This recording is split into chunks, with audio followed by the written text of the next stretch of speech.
राज्याची मनुस्मृती RSS मुर्दाबाद अरे बजरंग दल मुर्दाबाद अरे बजरंग दल की दादागिरी नहीं चलेगी अरे बजरंग दल की हुकुमशाही नहीं चलेगी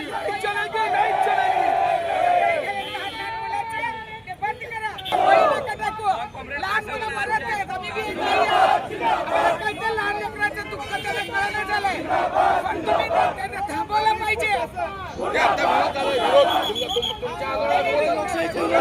लोकशाहीचा विरोध आहे तो आम्हाला विरोध नाही लोकशाही विरोध आहे मुस्लिमांचं पवित्र रोजा रोज चालू आहे असं असताना अमेरिकेचे राष्ट्राध्यक्ष ट्रम्प इस्रायलचे पंतप्रधान नेत्याने ज्या पद्धतीने इराकला संपवलं त्याच पद्धतीने इराणला संपवण्याचा प्रयत्न चालू आहे. मला अनेक वेदना होत आहे. युद्धामध्ये नीती असते. त्या इराणच्या शाळेमध्ये शाळेच्या मुलावर बंबारी करून 160 विद्यार्थिनी मृत्युमुखी पडले. त्यांचं सामुदायिक दफनाच्या वेळेला जग गैवरून गेलेला आहे. अमेरिकेमधले 2/3 जनता म्हणते ट्रम्प हा युद्धखोर आहे. केवळ इराणमध्ये तेलाचे साठे खनिज संपत्ती याच्यावर ताबा मिळवण्याकरता जगामध्ये त्यांची दादागिरी चालू आहे. त्या दादागिरीला अल खोमेनी याने सांगितलं तुमच्या दादागिरी पुढे मी माझ्या देशाला मी गाण ठेवणार नाही.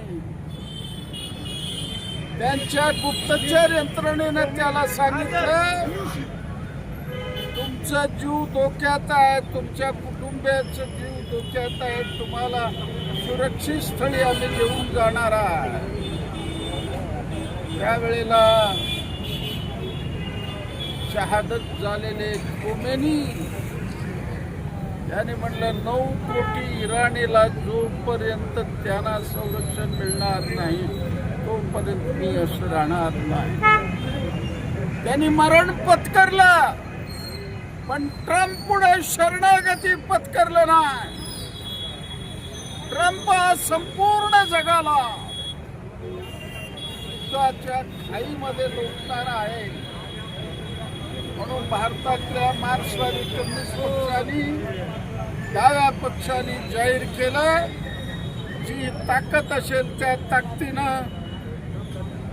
ट्रम्पचा निषेध करा, नेत्यानुचा निषेध करा आणि लोकाला सांगा आम्हाला युद्ध नको आहे, शांतता पाहिजे आम्हाला. युद्धाने कोणतेही प्रश्न मिटले नाही. आपल्याला कल्पना आहे हिरोशिमा नागासाकीमध्ये 2 बॉम्ब पडले, संपूर्ण जपान उद्ध्वस्त झाला. तसं अणूच्या युद्धाच्या उंबरठ्यावर अमेरिकेचे राष्ट्राध्यक्ष ट्रम्प येऊन जाण्याचा विचार करू लागले. त्याचा निषेध करण्याकरता आम्ही आज शेकडो कार्यकर्ते मैदानात उतरलेला आहे. म्हणून शेवटपर्यंत अमेरिकन साम्राज्यवादाला विरोध करणं आणि देशाचं स्वातंत्र्य अबाधित राखणं हे CPMचं काम आहे. त्या कामाकरता